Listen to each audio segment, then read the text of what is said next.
हमारे तमाम सहयोगी राजस्थान के कोने कोने से आपको बताएंगे वोटिंग ट्रेंड्स किस तरफ इशारा कर रहे हैं। आपको शरद हमारे सहयोगी यहीं पर जयपुर से बताएंगे कि जिन इलाकों में ज्यादा वोटिंग हुई या महिलाएं ज्यादा निकली हैं वो ट्रेंड्स क्या इशारा कर रहे हैं, क्या ध्रुवीकरण की छाप दिखाई दे रही है आज की वोटिंग में। इसी के साथ हम आपको लिए चलेंगे सरदारपुरा जोधपुर की सीट जहां अशोक गहलोत चुनावी मैदान में है महेंद्र सिंह राठौड़ बीजेपी के कैंडिडेट के सामने। वहां पर अशोक सिंघल आपको बताएंगे कि वोटर किस तरह से अभी तक का मूड दिखा रहा है। आपको लिए चलेंगे हिमांशु मिश्रा के पास झालरापाटन जहां से वसुंधरा राजे चुनावी मैदान में है। उनका नाम जरूर बाद की लिस्ट में आया लेकिन वो भी एक बड़े उम्मीदवार के तौर पर अब बड़ी खबर बताते हुए आपको बुलेटिन की शुरुआत कर रहे हैं क्योंकि शाम 5 बजे तक के आंकड़े ये बता रहे हैं कि 68% से ऊपर वोटिंग हुई है। दूसरी बड़ी बात, अगर आप देखें तो 5 राज्यों के चुनाव में अब 4 राज्यों का चुनाव संपन्न।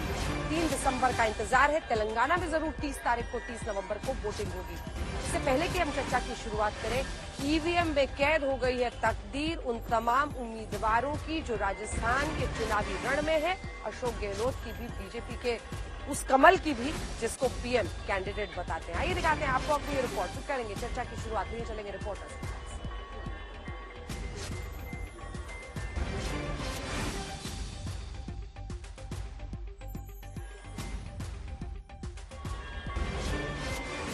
इससे पहले कि हम आपको अपनी रिपोर्ट दिखाएं, जो तमाम नेताओं से बातचीत हुई है उसके कुछ हिस्से सुनाएं।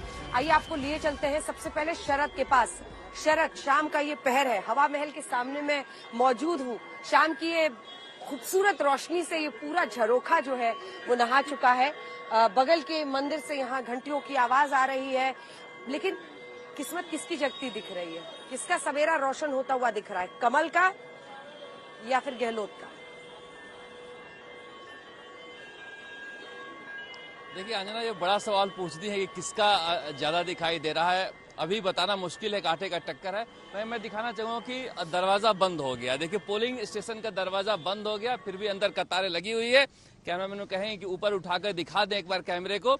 जो बाहर आने वाला है उन्हीं के लिए दरवाजे खुल रहे हैं, अंदर जाने वाले के लिए दरवाजे बंद हो गए। अंजना, याद आ रहा है मुझे 2018 का आज का ही दिन जब खत्म हुई थी पोलिंग और उसके बाद सीधे मुख्यमंत्री अशोक गहलोत आज तक के कार्यक्रम में पहुंचे थे। वहां पर पूछा गया था कि आप 2 बार मुख्यमंत्री रह चुके हैं, किसी नौजवान को मौका क्यों नहीं देना चाहते हैं? आप भी थे उस प्रोग्राम में, मुझे याद है। और वो उन्होंने कहा था कि मैं अभी इस बात को आपको नहीं बताऊंगा। आज वो दिल्ली जाने की जरूरत उनको नहीं है क्योंकि वहां पर दिल्ली दरबार की वो धमक नहीं रही। मगर बीजेपी में सारे नेताओं में बेचैनी है कि किसके इलाके में कितनी सीटें जीत रही है। हर कोई, गजन सिंह शेखावत वो जोधपुर में लगे हुए हैं, लोकसभा अध्यक्ष ओम बिरला कोटा में, झालावाड़ में वसुंधरा राजे, और कांटे के टक्कर में सारे बड़े नेता फंसे हुए हैं। वोटिंग परसेंटेज मैं देख रहा हूं 5 बजे का, आप जो हाई प्रोफाइल सीटें हैं जैसे बाबा बालकनाथ का तो 74% पहुंच गया 5 बजे ही। इसके अलावा 74% के आसपास पहुंच गया बूंदी में, जहां पर गुजर वर्सेस माली चल रहा है अशोक चांदना के यहाँ।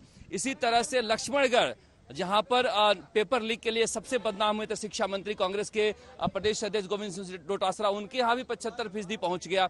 तो ये जो हाई प्रोफाइल लोग थे उनके यहाँ वोटिंग भी जबरदस्त हुई है। हो सकता है कि दोनों तरफ से वोटिंग कराई गई हो, मगर ये वोटिंग परसेंटेज बढ़ना किस तरफ जनता का रुख जाता है ये कहा नहीं जा सकता है फिलहाल।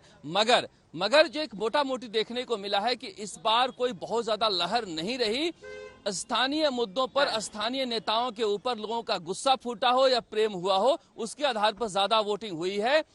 जो शेखावटी के इलाके से खबर आ रही है कि शेखावटी के इलाके में जातियों का टकराव खूब हुआ है। मसलन की तारानगर में, जी ठीक है, 2 लाइन में यही कहा जा सकता है कि अभी इस बार इस जमकर हुआ है, अलग अलग इलाकों में हुआ है। और आप देख लीजिए उदयपुर से देखिए भिलवाड़ा अजमेर का ये पूरा इलाका है, अलवर का एक पूरा बेल्ट है जहां पर जमकर ध्रुवीकरण हुआ है। और ध्रुवीकरण एक बड़ी वजह है, जहां पर मुस्लिम कैंडिडेट हैं कांग्रेस के, वहां पर वोटिंग का परसेंटेज देख लीजिए शाम 4 बजे ही 70% के ऊपर चला गया था। जी